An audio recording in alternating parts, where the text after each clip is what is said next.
نحمدہ ونصلی علی رسولہ الکریم اما بعد فاعوذ باللہ من الشیطان الرجیم بسم اللہ الرحمن الرحیم اللہم صلی علی محمد و علی آل محمد کما صلیت علی ابراہیم و علی آل ابراہیم انکا حمید مجید اللہم بارک علی محمد و علی آل محمد کما بارکت علی ابراہیم و علی آل ابراہیم انکا حمید مجید۔ سورۃ الحجرات جو کہ 26 نمبر 26 میں شامل ہے اور قرآن پاک میں 49 نمبر کی صورت ہے، اس سے تعارف حاصل کریں گے اور اس کی آیات کا مفہوم معلوم کریں گے۔ سورۃ الحجرات، اس کا نام آیت نمبر 4 کے فقرے سے ماخوذ ہے۔ یہ بات روایات سے بھی معلوم ہوتی ہے اور سورہ کے مضامین بھی اس کی تائید کرتے ہیں کہ یہ سورہ مختلف مقامات پر نازل احکام و ہدایات کا مجموعہ ہے، جنہیں مضمون کی مناسبت سے یکجا کر دیا گیا ہے۔ روایات سے یہ بھی معلوم ہوتا ہے کہ ان میں سے اکثر احکام مدینہ کے آخری دور میں نازل ہوئے ہیں۔ آیت نمبر 4 کے بارے میں ہے کہ یہ نبی پاک صلی اللہ علیہ وسلم کے آداب کے بارے میں نازل ہوئی ہے۔ ایک وقت یا ایک بدو شخص جو کہ حجرات کے باہر سے کھڑا ہو کر نبی پاک صلی اللہ علیہ وسلم کو پکار رہا تھا، تب یہ آیات نازل ہوئی تھیں، اور تمام کتب سیرت میں اس کی آمد کا وقت 9 ہجری بیان کیا جاتا ہے۔ اسی طرح سے آیت 6 کے متعلق حدیث کی باکثرت روایات سے معلوم ہوتا ہے کہ یہ ولید بن عقبہ کے بارے میں نازل ہوئی تھیں، جنہیں نبی پاک صلی اللہ علیہ وسلم نے زکوٰۃ وصول کرنے کے لیے بھیجا تھا، بنی مطلق سے زکوٰۃ وصول کرنے کے لیے بھیجا تھا، اور یہ بات معلوم ہے کہ ولید بن عقبہ فتح مکہ کے موقع پر مسلمان ہوئے ہیں۔ اس صورت کا موضوع مسلمانوں کو ان آداب کی تعلیم دینا ہے جو اہل ایمان کے شایان شان ہیں۔ ابتدائی 5 آیتوں میں انہیں وہ ادب سکھایا گیا ہے جو انہیں اللہ اور اس کے رسول صلی اللہ علیہ وسلم کے مقابلے میں پیش نظر رکھنا چاہیے، اور پھر یہ سکھایا گیا ہے کہ سنی سنائی بات پر یقین کر لینا کسی طرح بھی مناسب نہیں ہے۔ اگر کسی شخص، قوم یا گروہ کے خلاف کوئی اطلاع ملے تو غور سے دیکھنا چاہیے کہ خبر ملنے کا ذریعہ قابل اعتماد ہے یا نہیں ہے۔ قابل اعتماد نہ ہو تو اس پر کارروائی کرنے سے پہلے تحقیق کر لینی چاہیے کہ آیا خبر صحیح ہے یا نہیں۔ اس کے بعد یہ بتایا گیا ہے کہ اگر کسی وقت مسلمانوں کے 2 گروہ آپس میں لڑ پڑیں تو اس صورت میں دوسرے گروہ کو کیا رد عمل اختیار کرنا چاہیے۔ ان برائیوں سے بچنا چاہیے جو اجتماعی زندگی میں فساد برپا کرتی ہیں، جس کی وجہ سے آپس کے تعلقات خراب ہوتے ہیں۔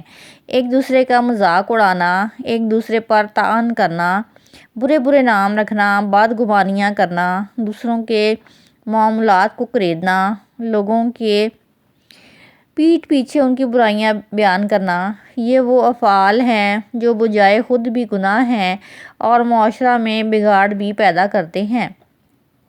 اللہ تعالیٰ نے ایک دوسرے کا نام لے کر انہیں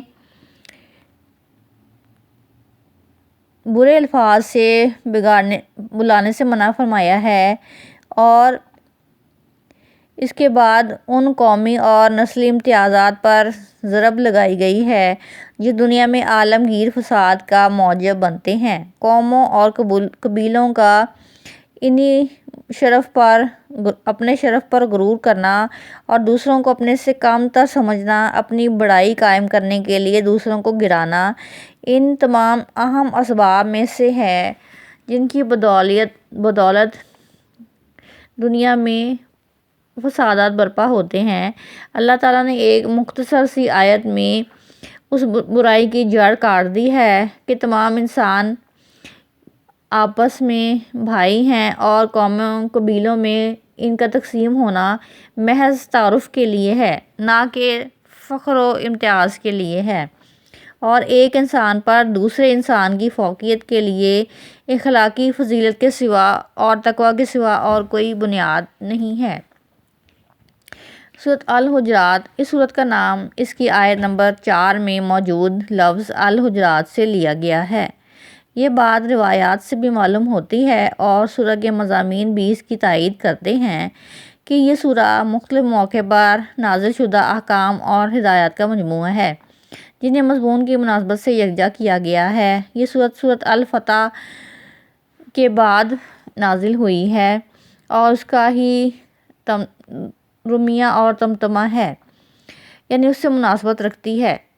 سورۃ الفتح کی آخری آیت میں تورات آسمانی کتاب کے حوالے سے رسول پاک صلی اللہ علیہ وسلم اور صحابہ کی جو یہ صفت وارد ہوئی ہے کہ محمد صلی اللہ علیہ وسلم اللہ کے رسول اور اس کے نبی ہیں، تو کفار نے نہایت سخت اور جو کہ کفار کے ساتھ ان کے کفر کی وجہ سے نہایت سخت اور آپس میں مہربان ہیں۔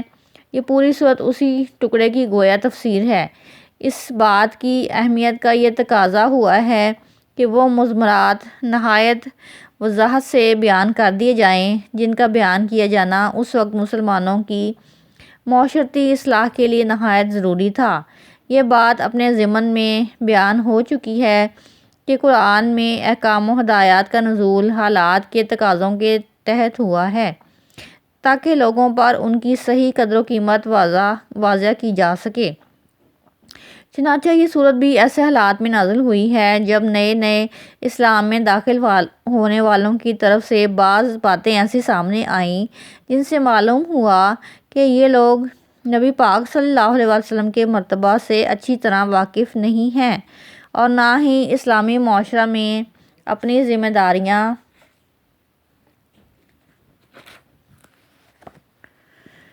جانتے ہیں۔ چنانچہ اس ضمن میں ضروری ہدایات دے دی گئی ہیں جو اس وقت کے حالات کے مطابق ضروری تھیں۔ ان احکام اور ہدایات کا تعلق تمام تر نبی پاک صلی اللہ علیہ وسلم اور مسلمانوں کے باہمی حقوق سے ہے کہ ان کا معاملہ اس وقت زیر بحث کفار کا معاملہ اس وقت زیر بحث نہیں آیا تھا۔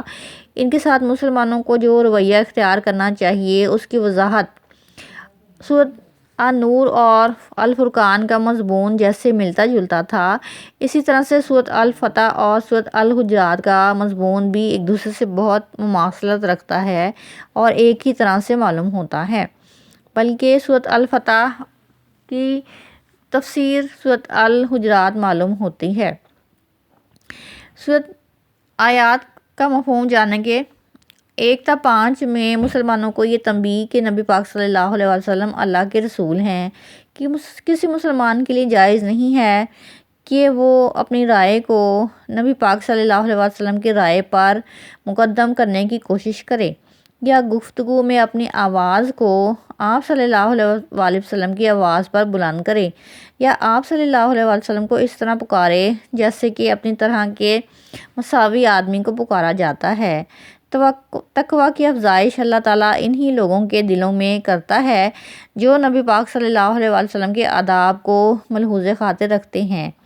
جو لوگ اپنے آپ کو اللہ تعالیٰ کا محسن سمجھتے ہیں وہ نبی پاک صلی اللہ علیہ وسلم کے سامنے خطاب اور کلام میں عاجزی نہیں کرتے۔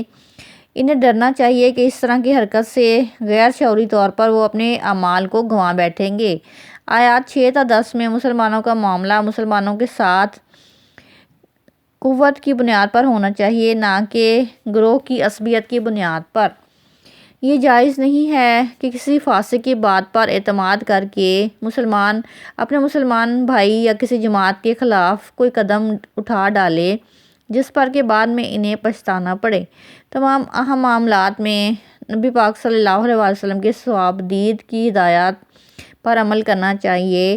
کسی گروہ کو نبی پاک صلی اللہ علیہ وسلم کی حمایت اپنے حق میں شامل کرنے کے لیے اگر دباؤ ڈالنے کی کوشش نہیں کرنا چاہیے، یعنی کسی گروہ کو بھی نبی پاک صلی اللہ علیہ وسلم کی ہدایات پر عمل کرنے کی ہر گروہ کو نبی پاک صلی اللہ علیہ وسلم کی حمایت کو اپنے حق میں کرنے کے لیے ان کی ہدایات پر عمل کرنا چاہیے۔ یہ چیز اس فضل و انعام کی ناقدری ہے جسے ایمان کی شکل میں اہل ایمان کو نوازا گیا ہے۔